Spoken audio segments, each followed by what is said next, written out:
What is the purpose of a walkthrough in a real estate transaction?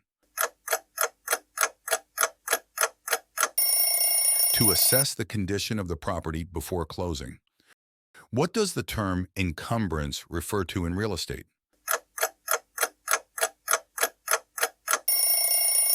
Any claim or liability that affects the ownership of property.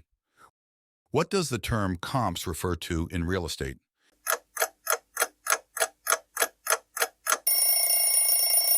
Comparable sales used to determine a property's value. What is a cloud on title in real estate?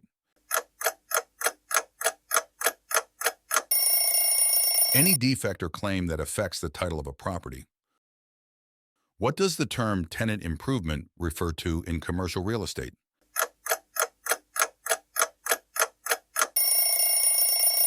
Improvements made by the tenant to customize the space for their business. What is a 1031 exchange in real estate?